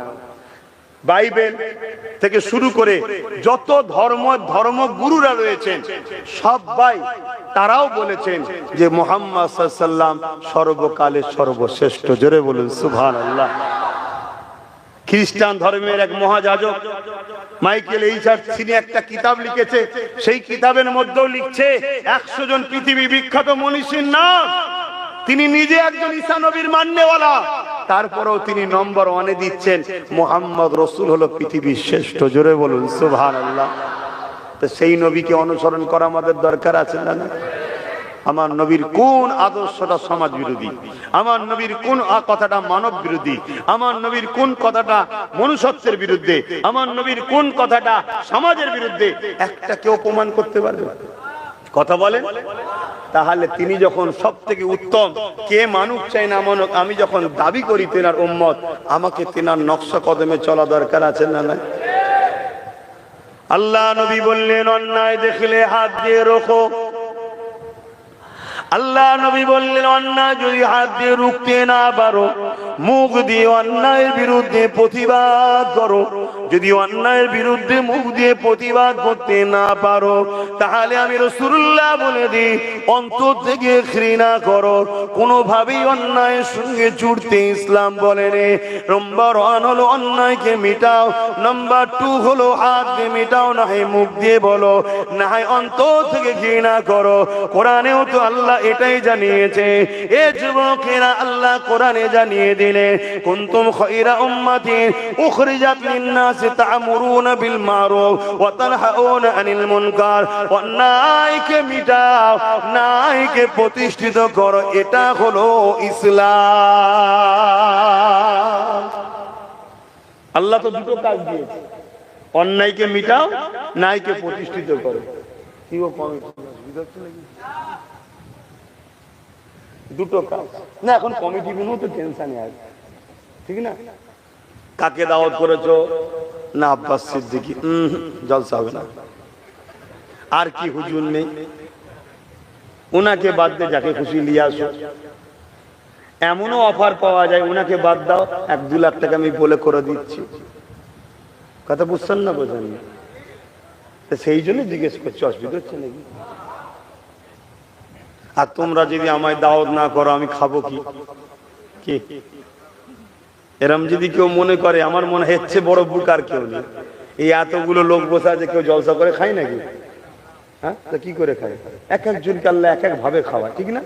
তাহলে এতগুলো লোককে আল্লাহ বিনা জলসাতে খাওয়াতে পারে, তা আর একটা আব্বাস সিদ্দিকীকে জলসা ছাড়া খাওয়াতে পারে না আল্লাহ? রেজেক আমার জলসা নয়, রেজেক হলো আমার আল্লাহ। রেজেক তোমার কাজ কাম নয়, রেজেক হলো আল্লাহ। আল্লাহ রেজেকের মালিক। মনে রাখবে, সাতবক জমিনের নিচে, সাগর মহাসাগরের নিচে, সেখানেও ক্ষুদ্র ক্ষুদ্র পশুগুলোকেও, সৃষ্টিগুলোকেও টাইমে টাইমে আল্লাহ খাবার পৌঁছায়। জোরে বলুন সুবহানাল্লাহ। পৃথিবী, সারা পৃথিবীর 2জন বাদশা ছিল মুসলমান সারা পৃথিবীর, আর 2জন ছিল অমুসলিম সারা পৃথিবীর রাজা। কথা বুঝে আসছে? সারা পৃথিবীতে তারা হুকুমত করেছে, বাকি সব ছোট ছোট ছোট ছোট। তাই মুসলমানদের মধ্যে হযরত সুলাইমান আলাইহিস সালাম, তিনি ছিলেন পৃথিবীর রাজা। আর শুধু পৃথিবীর মানুষের নয়, জিন, দানব, কি বলে, মখলুকাতের উপরে তিনার রাজত্ব চলেছে। কথা বুঝে আসছে? মানে কি বলে, পিপিলিকাতে শুরু করে, জিন থেকে শুরু করে, এর উপরে তিনার রাজত্ব চলেছে। তো একদিন তিনি আল্লাহ পাককে বলছেন, আল্লাহ আমাকে, আমার একটু শখ গেছে, আমি আপনার সৃষ্টিকে খাওয়াবো, আপনার মখলুককে খাওয়াবো। আল্লাহ বলছেন, নবী সুলাইমান, তুমি পৃথিবীর রাজা হতে পারো, কিন্তু মনে রেখে দিও, তোমাকেও রাজা আমিই বানিয়েছি। বলুন সুবহানাল্লাহ। তুমি কিন্তু এ দায়িত্ব তুমি পারবে না, কারণ রেজেকের মালিক আমি আল্লাহ। আমি রেজেক কাউকে দিয়ে দিই, কারো হাতে ছাড়িনি, আমার কুদরতি হাতে আছে। শুনছেন? কিন্তু নবী আবদার করছে, আল্লাহ একবার সুযোগ দেন। আল্লাহ বললেন, তোমার যখন শখ গেছে তা লাও, করো। তা সেইভাবে সুলাইমান আলাইহিস সালাম খাবার রেডি করছে। আল্লাহ পাককে বলছে, আল্লাহ আমি তো খাবার রেডি করছি, তা খাবারগুলো যেন নষ্ট না হয়ে যায়। আপনি কুদরতি আল্লাহর। আগেকার সময়ও দেখবেন আমাদের খাবার বিনা ফ্রিজেই ভালো থাকতো, আর এখন ফ্রিজে রেখেও খারাপ হচ্ছে, তাই না? তো এটা সব ব্যাপার থাকে। তো ওই সময়তে ওই খাবার মাসকে মাস সুলাইমান নবী জড়ো করছে, কিন্তু খাবারকে আল্লাহ খারাপ হতে দেননি। তো এইভাবে আল্লাহ পাক একদিন যখন তৈরি হয়ে গেছে, নবী সুলাইমান আলাইহিস সালামকে আল্লাহ পাক নবী সাল্লাল্লাহু আলাইহি ওয়াসাল্লাম বলছেন যে, আল্লাহ আপনার মেহমানদের, পাঠান মখলুকদেরকে এবার খাওয়াবো। ওই সময় আল্লাহ সাগর থেকে একটা মাছকে, এক ধরনের প্রাণীকে পাঠিয়েছে। সে এসে নবী সুলাইমান আলাইহিস সালামকে সালাম দিচ্ছে। তিনি সবার বাচ্চা ছিলেন, সবার ভাষাটাও বুঝতেন, কথা বুঝে আসছে। তাই সালাম দিচ্ছে, দিয়ে বললেন আমি এসেছি অতিথি, আপনি নাকি আজকে দাওয়াত দিয়েছেন। রোজ তো আল্লাহ আমাদের রিজিকের ব্যবস্থা করে, আজকে নাকি আপনার এখানে আছে, তাই আল্লাহ পাক বলেছেন আমি এসেছি, আমায় খেতে দেন। তখন সুলাইমান আলাইহিস সালাম বলছে অপেক্ষা করো, আরো মেহমানরা আসুক, যেমন আমরাও দাওয়াত বাড়িতে করি নাকি, আরো মেহমান আসুক। তখন উনি বলছেন শুনুন, আমার টাইমে আমার আল্লাহ খাওয়ান, জোরে বলুন সুবহানাল্লাহ। দাওয়াত দিয়ে ওয়েট করাবেন না আপনি, আর আমার মালিক আমাকে প্রতিদিন টাইমে খাওয়ান, জোরে বলুন সুবহানাল্লাহ। আপনি ওয়েট করাচ্ছেন কেন? সুলাইমান আলাইহিস সালাম বললেন যাও, ওই মাঠে খাবার আছে, লাও খাও। তো উনি গেলেন, যাবার পরে খাওয়া দাওয়া করে সুলাইমান আলাইহিস সালামের সাথে এসে বলছে হুজুর আমার খিদে এখনো বাকি আছে, আমাকে আরো খেতে দেন। সুলাইমান আলাইহিস সালাম বলছে আরে আছে, যত খুশি খাও না। বলছে যা ছিল সব খেয়ে ফেলেছে। বললেন না সুবহানাল্লাহ? আরো জোরে বললেন না সুবহানাল্লাহ? নবী সাল্লাল্লাহু আলাইহি সাল্লাম বলছে তুমি কত বড় পেটু, সবার খাবার খেলে? বলছেন হুজুর দাওয়াত দিয়ে এভাবে মেহমানকে পেটুক বলবেন না। আমার আল্লাহ আপনি যা খাইয়েছেন প্রতি ওয়াক্তে এরকম 3 লোকমা করে খাওয়ায়, আমি মাত্র 1 লোকমা পেয়েছি, এখনো 2 লোকমা বাকি আছে, দেন। আমার আল্লাহ আওয়াজ দিচ্ছে সুলাইমান আমার বান্দা আমার মখলুককে খাওয়াবে। সুলাইমান নবী সেদিন থেকে আর আসমানের দিকে মুখ তুলতেন না, যে আল্লাহ আমাকে মাফ করে দেন। কথা বুঝে আসছে? রেজেকের মালিককে, হ্যাঁ জলসা রেজেক নয়। মনে রাখবে আমার অনেক দরজা বন্ধ করার চেষ্টা অনেকে করেছে, হাজার জলসাকে আমার নষ্ট করেছে, কথা মনে রাখবে। কিন্তু একটা দরজা যদি বন্ধ হয়, আমার আল্লাহ 1000 দরজা আমার খুলেছে, জোরে বলুন সুবহানাল্লাহ। আল্লাহ খুলেছে 1000টা দরজা খুলেছে, এত খুলেছে আমি তো বিরক্ত হয়ে যাচ্ছি। লাস্টে জলসা করালেই লোকের সঙ্গে ঝগড়া হয়ে যাচ্ছে, সে নিতে হবে আমি লোবো না, সে নিতে হবে আমি লোবো না, এই নিয়ে ঝগড়া হয়ে যাচ্ছে। ঝগড়া বলতে ভালোবাসার ঝগড়া, ভাই যেমন মুখ কথা হয়ে যায় একটুখানি, সেটাই বলতে চাইছি। তো আমি যা কোন কথা বলতে গিয়ে দিকে চলে এলাম, একটু বলেন কোন কথা বলছিলাম?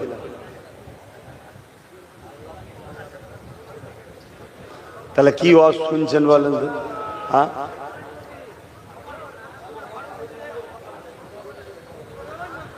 হযরত ওমর ফারুক হুজুর নবী পাকের হাতে হাত দিলেন, দিয়েই হুজুরকে বলছেন হুজুর আমাকে ইজাজত দেন। কিসের বাবা? আমি কাবার সামনে দাঁড়িয়ে আল্লাহর কালেমার আওয়াজ তুলবো, জোরে বলুন সুবহানাল্লাহ। আপনি আমাকে ইজাজত দেন। আল্লাহ নবী বললেন বাবা চতুর্দিকে দুশমন উলঙ্গ তরোয়াল নিয়ে ঘুরছে, দেখলেই মুসলমানদের ঘরে মারছে। আজকেও মুসলমানদের দেখলেই মারছে না, মারে না? সেদিন মেরেছিল আবু জেহেল বাহিনী, আর আজকে কোন বাহিনী মারছে বুঝতে পারছেন তো? না আবু জেহেলের থেকে কিছু কম আছে নাকি? কথা বুঝছেন না, বোঝেন না? তাহলে বাপ এটা নতুন নাকি? এটা যেটা ঘটছে নতুন না? নতুন নয় তো। কিন্তু বাপ একটাই সমস্যা, সেদিন আমাদের মধ্যে মুনাফিক ছিল, কিন্তু আমরা মুনাফিককে পাত্তা না দিয়ে হুজুরকে ফলো করেছি, তাই আমরা বিজয় পেয়েছি। বদরে 313 জন দিয়ে আমরা কামিয়াবি হয়েছি। আর আজকে আমাদের মধ্যে মুনাফিক যারা, তাদের পিছু নিয়ে আমরা ছুটতে শুরু করেছি, এজন্য আজ আমরা ধ্বংসের দিকে যাচ্ছি। আসুন প্রত্যেকটা মানুষকে মাপেন আমার হুজুরকে দিয়ে, আব্বাস সিদ্দিকীকেও মাপেন, 100 বার মাপতে হবে। এটা দুনিয়া। রিসেন্ট দেখলাম মায়ের মোবাইল কিনা শখ গেছে, বাচ্চাকে বিক্রি করে মোবাইল কিনেছে। দেখেছেন না? দেখেন, মায়ের থেকে আপন এই জমিনে কেউ আছে? কিন্তু দুনিয়াতে কি ঘটে বুঝতে পারছেন? মা নিজের বাচ্চাকে বিক্রি করে মোবাইল কিনেছে। তাহলে আব্বাস সিদ্দিকীকেও পরীক্ষা করা ছাড়া তুমি যদি চোখ মুজে ধরো, আমিও চাই না ও মুসলমান ঠিক কাজ করছে, কিন্তু পরীক্ষা করার পরে যদি মনে হয় আব্বাস ঠিক, দুনিয়ার সবাই যদি তোমার উপরে পাহাড় ভেঙে ফেলে, তারপরও আব্বাস ছাড়লে হবে না। এই মজবুত হও, তাহলে তোমাকে নিয়ে আগামী দিনে আমারও লড়ে শান্তি হবে, তাহলে আমিও রাস্তা ক্লিয়ার পাবো, বিজয় পাবো, তুমিও পাবে। আর না হয় তোমার ঠিক নেই, কখন এ ডাকলে ছুটছে, কখন ও ডাকলে ছুটছে, কখনো ও ডাকলে ছুটছে। আবার আব্বাস যদি বলে ফেলে যে আমার ভাই একটু অসুবিধা আছে, অমনি ওনার মুখে ভার হয়ে যাচ্ছে। কেন বলতে যাবে, কেন এটা করবে? তুমি কি রকম মানো? হ্যাঁ, মানার মতো মানো, কিন্তু মানার আগে তাকে বাজাও। সে তোমাকে রসুলের সঙ্গে জুড়তে চাইছে না নবীর থেকে সরাতে চাইছে? সে তোমাকে কল্যাণের দিকে নিয়ে যাচ্ছে না ধ্বংসের দিকে নিয়ে যাচ্ছে? বাজাও। বাজাবার পরে সে যা বলবে তাই করো। শুনছো না শুনুনি? আজকে আমি যখন এই বাংলার মানুষকে বলেছিলাম, এ আমার কম ভালোবাসো তো লাখ লাখ মানুষ, আমি বলেছিলাম চেয়ারের একটা পায়া দরকার, বলেছিলাম তো নাকি? এই ভালোবাসার মানুষ মুসলিম দাবিদারদের মধ্যে অনেকে আমার সমালোচনা করেছে না করেনি? জোরে বলো, করেছে না করেনি? আজকে ওয়াকফ কালা কানুন তৈরি হয়েছে না হয়নি? কে তৈরি করেছে? কেন্দ্র সরকার। তা কেন্দ্র সরকার মুসলমানদের দুশ্মন না বন্ধু? এটা জানতে কোনো মুসলমান বাকি আছে? একটু হ্যাঁ কি না বলবেন। কিন্তু এই কেন্দ্র সরকারের হাত থেকে বাঁচাবার জন্য যারা বলেছিল আমাদেরকে সাপোর্ট করো, বিজেপির হাত থেকে কেন্দ্র সরকার হাত থেকে বাঁচাবো, আজকে তারা কি আমাদের সাথে আছে? তারা বলছে দিল্লি যাও। কি বলছে? দিল্লি যাও। কিন্তু ভেবে দেখো, যদি চেয়ারে তিনটে পায়া ওদের হাতে থাকতো আর একটা যদি আমাদের হাতে থাকতো, তাহলে দিল্লি যাও বলতে পারতো? আমরা বলতাম ওট পাটা খুলবো। আর যখন এই চেয়ারের পায়া খুলতাম, ও দিল্লি কেন হোঁচট খেয়ে পড়তো ওপর হয়ে, ও নিজে, আমি পড়তাম না। তাহলে মাথায় ঢুকছে না ঢোকে না? বিরোধী করেছে না করে নে? তাহলে ভুল করেছে না করে নে? এরপরেও বলবো এখনো সময় আছে, তওবা করো, আল্লাহর কাছে কাঁদো, সামনে দিন আসছে, প্রতিজ্ঞা করো একটা পায়া নিজেদের হাতে রাখতে হবে।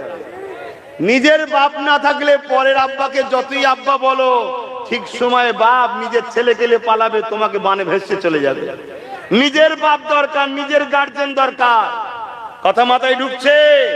আমরা সর্বসময় পরের গোলামি, পরের খেদমতকে পছন্দ করি। আরে পার্টনারে আসো, পার্টনারে, পার্টনারে আসো। বিজেপিকে যদি রুখতেই হয় তোমার উপরে ভরসা করবো কেন? আসো দুজন মিলে পার্টনারে একসাথে রুখি। শুনছো না শোনো না? আমি তোমার বিরুদ্ধে যাব না, কিন্তু তোমার উপরে ভরসাও করবো না, কেন তুমি আমাকে দিল্লির রাস্তা দেখিয়েছো। ঠিক না বেটি? আর যদি পার্টনারে না আসো, সময় যখন আসবে তুমি এবারে দিল্লির রাস্তা তুমিও ধরো। বলবো না? বলবো না? জোরে বলো, বলা দরকার আছে না না? এবার এই কথায় যদি কোনো মুসলমান আমার উপরে দুঃখ পায়, তাহলে মনে হয় ওই মুসলমানটা মসজিদ মাদ্রাসা বাঁচাতে চায়। ও মনে হয় মুসলমান, ও তো সেজে আছে আমাদের মধ্যে। যেমন রিসেন্ট একজন বলল, দেখলেন না, ইসলাম ছেড়ে দিলাম। কেন? পায়েল গাঁয়ে নাকি মারা গেছে, ওর দুঃখ হয়েছে। ওর যদি দুঃখ হয় তুই পায়েল গাঁয়ে চলে যা, যে সেখানে কারা অন্যায় করেছে তাদেরকে শাস্তি দিবার জন্য হুকুমতকে বল যে ফাঁসি দিতে হবে। ঠিক না বেটি? না, এসব নাটক, এসব সাজানো আমার কমে হাজার হাজার রাখা আছে।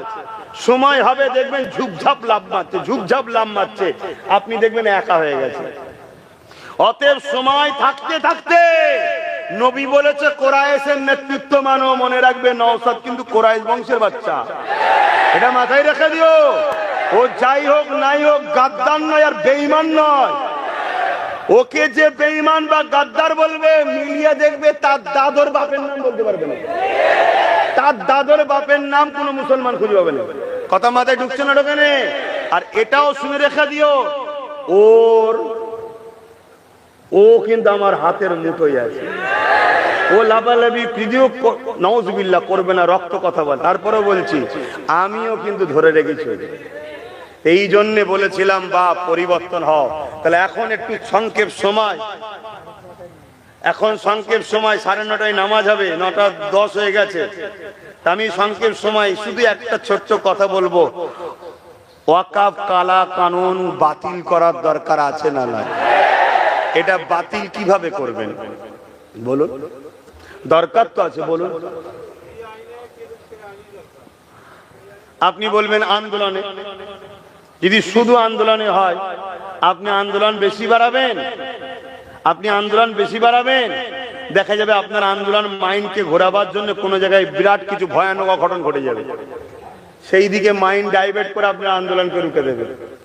আপনি আন্দোলন করবেন, দেখলেন না মুর্শিদাবাদে গাড়ি পুলিশ গাড়ি ঢুকিয়ে দিল। আপনি আন্দোলন করবেন, আপনার আন্দোলনে কিছু লোককে মুসলমান সেজে ঢুকিয়ে দেবে, অন্য ধর্মের ভাইদের বাস থেকে ধর্মীয় পতাকাকে খুলে দেবে। আপনি যদি আন্দোলন যদি করেন, তা আন্দোলন তো করতে পারছেন, বলেন না আন্দোলন করতে পারছেন আপনারা? আর আন্দোলন হচ্ছে কেন? আন্দোলন হয়নি কই? আন্দোলন হচ্ছে কই? আর হচ্ছে, কিন্তু আব্বাস সিদ্দিকী 10 বছর ধরে একভাবে করে আসছে, আজও করছে। আহলে সুন্নাত ওয়াল জামাতের ছেলেরা বিভিন্ন জায়গায় আন্দোলন করছে, সব জায়গায় মানুষকে বুঝাচ্ছে। কি বুঝাচ্ছে? ওয়াকাফ কালা কানুন যেটা হয়েছে, এটা শুধু মুসলমানদের সমস্যা নয়, এটা পুরো দেশের সমস্যা। যদি বলেন কেন? এই আইনটা তৈরি করা হয়েছে সংবিধান বিরোধী। তাহলে সংবিধানের বিরোধী করেছে কেন্দ্র সরকার, তো সংবিধানের বিরুদ্ধে যে সে মানে দেশের বিরুদ্ধে, আর দেশের যে বিরুদ্ধে সে দেশবাসীর জন্য ক্ষতিকারক, লাভবান নয়। তাহলে এটা বুঝাতে হবে সবাইকে, সর্বধর্মের মানুষকে বুঝাতে হবে। দ্বিতীয় নম্বর, 2023-এ আদিবাসীদের বিরুদ্ধে এইরকম আইন তৈরি করেই জল জঙ্গলের সম্পদকে কেন্দ্র সরকার কেড়ে নিয়েছে। সেখানে জল জঙ্গল পরিষ্কার করে কর্পোরেটদের হাতে জায়গা তুলে দিচ্ছে। শুনছেন? 2025-এ আমাদের, এরপরে শিখ পাঞ্জাবিদের, তারপরে একদিন হিন্দু ভাইদের দেওবত্ব সম্পত্তিকেও দখল করবে। কেন? এ সরকার যদি হিন্দুদেরই হয়, তাহলে 50 টাকা করে গ্যাসের দাম যখন বাড়ালো, সরকারের তো বলা দরকার ছিল শুধু মুসলমানদের জন্য বাড়িয়েছে, হিন্দুদের জন্য নয়। যদি 2 টাকা করে তেলের দাম যখন বাড়ালো, যে তুমি হিন্দু ভাই আধার কার্ড দেখালে 2 টাকা ডিসকাউন্ট, মুসলমানদের জন্য 2 টাকা বেশি। 14 টাকা গ্যাসের, 14 টাকা ওষুধের দাম বেড়েছে না বাড়েনি? সরকার কি বলেছে মুসলমানদের জন্য বাড়লো, অমুসলমান হিন্দু ভাই তোমাদের জন্য নয়? তাহলে দাম সবার বেড়েছে না বাড়েনি? তারপরে চলে আসুন, রেল বিক্রি হয়ে গেল, এয়ারপোর্ট বিক্রি হয়ে গেল, এমনকি LIC পাবলিকের হাতে চলে গেছে। জানেন তো, LIC তে মুসলমান টাকাও রাখে না, হারাম, এবং কাজও করে না, হারাম। LIC তে চাকরি করে কারা? আমার হিন্দু ভাইরা। চাকরি গেল না? গেল না?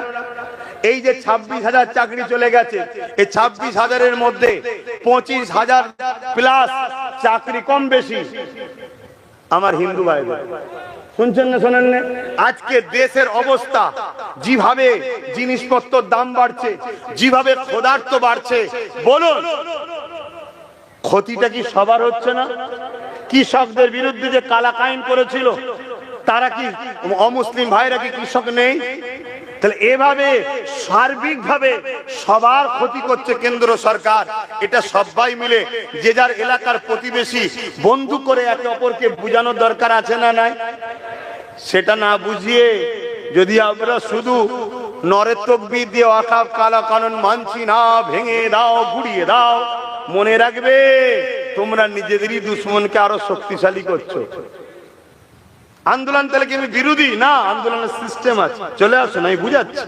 তাহলে এই ওয়াকাফকে রুখতে গেলে আমার ক্ষুদ্র জ্ঞানে 3টে রাস্তা আছে, একটু বলবো আপনাদের, নিতে পারবেন? বলবো, অসুবিধা হচ্ছে না তো? কারা কারা শুনতে চান হাত তুলে দেখান, নাই জোর করে দিয়ে লাভ নেই বাপ। সবাই শুনতে চান তো? হাত নামান। নাম্বার 1, ওয়াকাফ এজন্য বলছি ধর্মীয় জলসায়, ওয়াকাফ হলো আমার ইসলামের একটা পার্ট। যেমন নামাজ আছে, রোজা আছে, দাড়ি আছে, টুপি আছে, হজ আছে, যাকাত আছে। ওয়াকাফ হলো ইসলামের একটা পার্ট। কেন্দ্র সরকার ইসলামকে মিটানো শুরু একটা করেছে ওয়াকাফ দ্বারা। এদের লক্ষ্য ইসলামকে মিটিয়ে দেবো। আমি চ্যালেঞ্জ করছি, এরা সারা জীবন এদের পূর্বপুরুষ যতজন চেয়েছে সবাই মিটে গেছে, ইসলাম মিটাতে পারবে না। আর আলহামদুলিল্লাহ এটা বলছি, যত এরা ইসলামের বিরুদ্ধে লাগবে আপনি মিলিয়ে দেখে নেবেন, আমি বেঁচে থাকি চাই না থাকি, নতুন করে কোটি কোটি লোক ইসলামে ঢুকবে। কেন? খুশবুটার যত লড়বে তত লোকের নাকে যাবে, লোক বলবে হারা সব সময় ইসলাম ইসলাম ইসলাম ইসলাম ইসলাম ইসলাম মানে জঙ্গি, ইসলাম মানে আতঙ্কবাদী, ইসলাম মানে খুন করে, দাড়িওয়ালা টুপিওয়ালা মানে কাটে। আচ্ছা, সত্যিকারের মুহাম্মদ সাল্লাল্লাহু আলাইহি ওয়াসাল্লাম কে? যত দেখি তো পড়বে, মোবাইলে সার্চ করবে, গবেষণা হবে, তদন্ত করবে, মোবাইলে মুহাম্মদ সাল্লাল্লাহু আলাইহি ওয়াসাল্লাম সম্বন্ধে জানতে চাইবে, গুগলকে জিজ্ঞেস করবে পৃথিবীর শ্রেষ্ঠ মানুষকে, গুগল বলবে মুহাম্মদ। জোরে বলুন সুবহানাল্লাহ। তখন তো ব্রেন খুলবে না, খুলবে না? হ্যাঁ, এটা সিস্টেম বাপ। ব্যথা না হলে সন্তান হয় না। মায়ের ব্যথা যত বাড়ে সন্তান তত তাড়াতাড়ি আসে।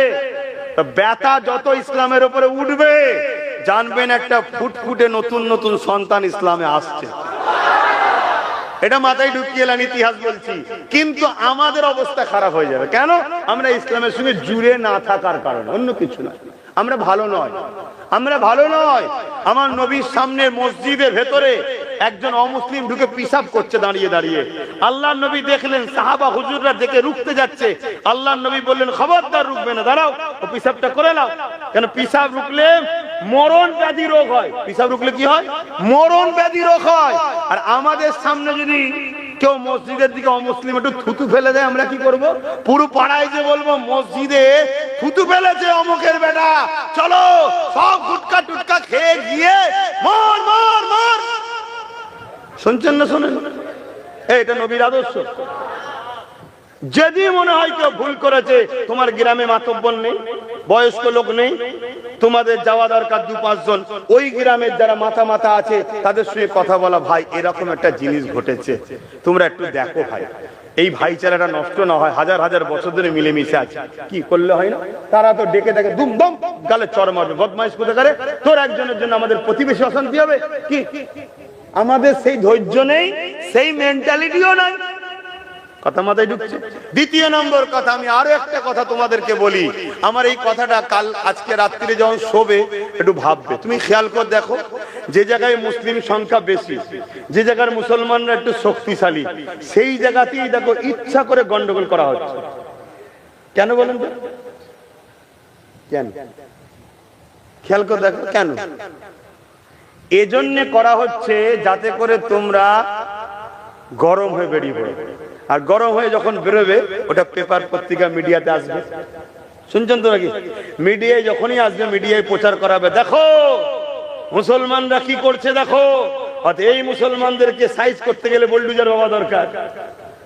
ওরা ওদের ভোটটাকে এক কাট্টা করছে। আদৌ ওরা কিছু উপকার করবে না, এটা দেখি। এক। দ্বিতীয় নম্বর কেন করছে শোনো, এই ঘটনাটা যেই ঘটবে, সঙ্গে সঙ্গে পুরো ফোর্স না পেয়ে নিরীহ নিরীহ হাজার হাজার মুসলমানদের নামে কেস হবে। শুনছো না? শোনোনি? হাজার হাজার মুসলমানদের নামে কেস হবে। কেস যখন হবে, তাহলে জামিন নিতে হবে। শুনছেন তো নাকি? যখনই জামিন নিতে হবে, কয়েক লক্ষ বা কয়েক কোটি টাকা মুসলমানদের ফান্ড থেকে চলে যাচ্ছে। আর্থিক দিক দিয়ে মুসলমান দুর্বল হচ্ছে। যাদেরকে চাকরি দিলাম না, যাদেরকে শিক্ষা দিলাম না, যাদেরকে নেতা মন্ত্রী এমএলএ টেমএলএ কিচ্ছু বানালাম না, তারপরেও এ জাতকে রুখতে পারছি না। অতএব এ জাতের অর্থনীতি, খাওয়া দাওয়া, গাড়ি বাড়ি, শান শওকত, আর হাওড়া জেলায় তো মোটরসাইকেলের অভাব নেই, পো পো করে ছুটছে। বুকে ব্যথা হচ্ছে না? আর আমাদের দোষ আছে তো, মোটরসাইকেলে বসে না, হুঁশ থাকে না কি? এগুলো অন্যায়, এগুলো আমাদের কি? কথা আমার খারাপ আছে বাপ। ভালো গার্জেন তো সে যে নিজের ছেলেকে মারে, অপরের ছেলেকে নয়। এ হলো ভালো গার্জেন। তুই আমার বাচ্চা, তুই কেন খারাপ হবি? দুনিয়ার বাচ্চা কি হচ্ছে আমার দেখার দরকার নেই, তুই আমার বাচ্চা। এটা হলো ভালো গার্জেনের নমুনা। তাই জানি না আমার কথা আপনি খারাপ নিচ্ছেন কি, কিন্তু বাপ আমার ডিউটিটা একটু করে যায়, আর 10 মিনিট আছে, একটু করে যাই বাপ, একটু কষ্ট করেন। তারপরে কান মুলে নেবেন, আব্বাস সিদ্দিকীকে আনছি না, আর আব্বাস সিদ্দিকী যত শুনবো না, আর আমিও বেঁচে যাবো, একদিন বেশ পাবো, কোনো অসুবিধা নেই। বাচ্চা, পরিবার, মা বাপ, ভাই বোন আর যারা আছে তাহলে একটু ঘরে থাকবো, ভালো তো, ঠিক না? তো আমি কি কথা বলছিলাম, কি হচ্ছে, কি সমস্যা হচ্ছে নাকি? বলবে সমস্যা হলে। তো কি হচ্ছে বুঝতে? তাহলে একটা আর্থিক দিক দিয়ে নষ্ট হচ্ছে, এটা গেল। তারপরে কি হবে শোনো, শুনছো তো নাকি? ওই প্রশাসনকে দিয়ে মুসলিম বাড়িতে রাত্রিরে তাড়া করা হবে। শুনছেন? তাড়া খেলে ছুটবে কারা? ছেলেরা। বাড়িতে থাকবে কারা? বাকি কি হতে পারে ভেবে দেখো। কেন সালাউদ্দিন আইবি যখন 9 বছর বয়সের হুঙ্কার দিয়েছিল, সেদিন ইহুদি সম্প্রদায়ের লোকেরা বলেছিল, আজ থেকে আমরা অঙ্গীকার করছি মুসলিমদের মধ্যে থেকে এমন মা রাখবো না যারা সালাউদ্দিনের মতো বাচ্চা জন্ম দিতে পারে। অতএব এদের সতীতাকেও নষ্ট করো, এদেরকে বিপর্দা করো, এদেরকে উলঙ্গ করো, এদেরকে পবিত্র থেকে নষ্ট করো, কেন পবিত্র মায়ের পেট থেকেই সালাউদ্দিন বেরোয়। শুনছেন না শোনেন না? এই মাথায় ঢুকছে। এবারে অপবিত্র হওয়ার অনেক কোয়ালিটি আছে। একটা বেগানা পুরুষ দেখে লিয়া ওটাও তো পবিত্র, ওটাও পর্দাচার চলে গেল, ঠিক না বেঠিক গো? নানা রকম ভাবে আরো অত্যাচার হবে। এটা গেল 4 নম্বর। 3 নম্বর, 4 নম্বর আর একটা কি হবে শোনো। 4 নম্বর আর একটা হবে হলো এটা তদন্তের নামে বাড়ি বাড়ি শ্বাস হবে, টাকা পয়সা সোনা দানা যা থাকবে সব হাওয়া হয়ে যাবে। কথা শুনছেন না শোনেন? আচ্ছা, যা কথা আমি বলছি এ কথায় আমার দুশ্মন বাড়ছে না কমছে? তাহলে বলছি কেন? বলছি কেন? দুনিয়ায় যদি দুশ্মনের ভয়ে হক কথা না বলি আল্লাহর জাহান্নামে যেতে হবে, তাই হক কথা বলছি। কিন্তু তোমরা যদি এর পরও আমার সঙ্গে গাদ্দারি করো, সাথ না দাও, তাহলে আল্লাহ তোমাদেরকে সাইজ করবে না করবে না? কথা বলো, করবে না করবে না? তাহলে মনে রাখো ওয়াকাফ বাঁচাতে হবে। তাহলে নাম্বার 1, আইন যখন কোনো জিনিস হয়ে যায় আইনের অস্ত্র দিয়ে আইনকে কাটতে হবে, মনে থাকবে। তাই সুপ্রিম কোর্টে নওশাদ সিদ্দিকী গেছে। নাম্বার 2, শুনছেন তো? নাম্বার 2, যে ক্ষমতা দিয়ে ওরা আইন করেছে ওই ক্ষমতা তোমাদেরকে দখল করতে হবে। কোন ক্ষমতা? রাজ ক্ষমতা। সংখ্যাগরিষ্ঠ হয়েছে, করেছে। যত সেকুলার বলে তাদেরকে লাও, লিয়ে পার্টনারে তোমরা ঢোকো, ঢুকে আস্তে আস্তে ক্ষমতা বাড়াও। পুরো দেশ জুড়ে করো, পুরো দেশ জুড়ে করো, আস্তে আস্তে ক্ষমতা বাড়াও। একদিন ক্ষমতার জায়গায় পৌঁছাও। যেভাবে ওরা অন্যায় করে তোমার জিনিসকে নিয়েছে, তোমরা সংবিধানের মধ্যে থেকে সংবিধানের আইন অনুযায়ী সেটাকে আবার ফিরিয়ে এলাও। দ্বিতীয়। 3 নম্বর হলো যেভাবে কৃষক বন্ধুরা আন্দোলন করেছে ওভাবে আন্দোলন করতে হবে। এই আন্দোলন হিন্দুদের বিরুদ্ধে নয়, এই আন্দোলন আদিবাসী দলিত শিখ পাঞ্জাবি এসসি এসটিদের বিরুদ্ধে নয়। এই আন্দোলন হলো সংবিধান বিরোধী কালা কানুনের বিরুদ্ধে, ঠিক না বেঠিক? তাহলে আন্দোলন করতে গিয়ে অন্য কোন ধর্মের মানুষের ক্ষতি না হয়, তার সঙ্গে খারাপ ব্যবহার না হয়, তার ধর্মীয় পতাকা যেন খোলা না হয়, এটা আমাদেরকে মাথায় রাখা দরকার আছে না নাই? কৃষক বন্ধুদের মতো আন্দোলন করতে হবে। কৃষক বন্ধুরা মাসকে মাস বছরকে বছর আন্দোলন করেছিল, তাহলে আন্দোলন হবে না হবে না? জোরে বলো। 2 দিন চিল্লে টিল্লে হাঁপিয়ে গেলে হবে না। 10 বছর ধরে আন্দোলন করছি। করবেন আন্দোলন আগামী দিন? কারা কারা আমার সাথে আন্দোলন করতে চান একটু হাত তুলে দেখান। আলহামদুলিল্লাহ। এই আন্দোলন করার আগে আপনাদের সবাইকে একটা আওয়াজ তুলতে হবে, তুলবেন না? কি আওয়াজ? যেভাবে পাঞ্জাব সরকার কৃষক বন্ধুদের সাথ দিয়েছিল, রাজ্য সরকার তোমাদেরকে আমাদের সাথ দিতে হবে। কি আন্দোলন দরকার আছে না? কৃষকদের বিপক্ষে পাঞ্জাব সরকার কি করেছিল? থাকা, খাওয়া, তেল, গাড়ি ভাড়া সব দিয়েছিল পাঞ্জাব সরকার আন্দোলন কর। এবং কেউ মারা গেলে 2 লাখ 3 লাখ 5 লাখ করে টাকা রাজ্য সরকারেরও দেওয়া দরকার আছে না? যেসব দেশে অন্য সেকুলার সরকার আছে, বাম আছে, কংগ্রেস আছে, বাম বন্ধুদের, কংগ্রেস বন্ধুদের বলুন, তোমরা যদি এতই দরদি হও, তোমাদের সব রাজ্যের যারা ক্ষমতায় আছে তাদেরকেও বলো সাথ দিতে। এই আমার বলা ভুল হচ্ছে নাকি? এবং পাশাপাশি রাজ্য সরকারকে সুপ্রিম কোর্টে কেস করতে হবে। আন্দোলনের দরকার আছে না? করবে? বলবে কেউ? এ কথা কেউ বলে না? বলবে না। কেন বলবে না? এ খাচ্ছে খাক, ও না খায় কেন? এ ভাগ দেয়, ও ভাগ দেয় না। তা আমি বললে খারাপ? এই পর্যন্ত ইতি করি, কেন সময় কম, সংক্ষেপ করছি। একটুখানি সালাম দেবো। ওই যে ওয়াকফের বিরুদ্ধে যে বিল সবাই শুনছেন, ওই বিলে অনেক কটা সংবিধান বিরোধী কাজ হয়েছে। তার মধ্যে একটা হলো কি, ওয়াকফ বিলের মধ্যে অমুসলিমকে রাখতে হবে কমিটিতে। এর জন্য বিরোধী হচ্ছে, তাই তো নাকি? শুনে রাখেন, আমার হিন্দু ভাইদের দেবত্ব সম্পত্তি আছে, তাতেও লেখা আছে ওই সম্পদে শুধু হিন্দুরাই থাকবে, অমুসলিম অহিন্দু থাকতে পারবে না। শুনছেন? তাহলে হিন্দু ভাইরা কি বলছে? অহিন্দু থাকতে পারবে না, কারণ তাদের সম্পদ, তাদের ধর্মের ব্যাপার, তারা থাকবে, এটা স্বাভাবিক। ঠিক তেমনি ওয়াকফ হলো মুসলমানদের সম্পদ, ধর্মীয় ব্যাপার, মুসলমান থাকবে, এটা স্বাভাবিক। আচ্ছা, খ্রিস্টান ভাইদের সম্পদ আছে, তারাও লিখেছে খ্রিস্টান ছাড়া অন্য অখ্রিস্টান থাকতে পারবে না। ঠিকই করেছে, ভুল করেছে নাকি? ঠিক তেমনি মুসলমানদের ওয়াকাফে শুধু মুসলমান থাকবে, অন্যরা থাকবে না, এটা স্বাভাবিক।